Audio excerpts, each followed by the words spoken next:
So, Article 266A at saka 266B. So, yung Article 266A is statutory rape.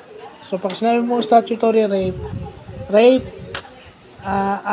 kung ang babae under 12 years old. So, regardless, sabi sa nakita natin, kahit may consent yung bata, halimbawa, nagkaroon ng relasyon yung mga bata, no?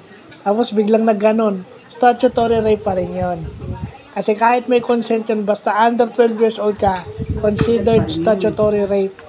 Tapos yung 266B, yun naman yung rape sa mga 18 years old and above, o yung sa normal adults na.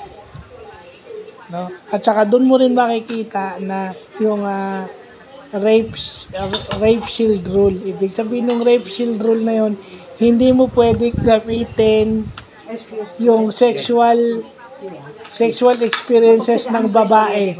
Okay? Rape shield rule. Hindi mo pwedeng gamitin yung sexual experiences ng mga babae para makaligtas ka sa rape. Na usually ginagawa ng mga akusado o ng mga defendant.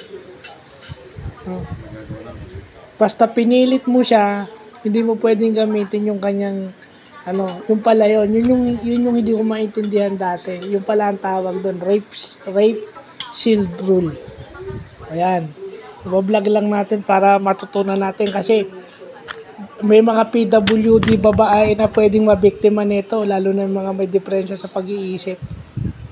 Kaya kailangan nangyayaring ganyan. Tsaka yung mga katulad nila Ate Roda, yung hindi makalaban dahil alam na nga, di ba? So, madaling maloko.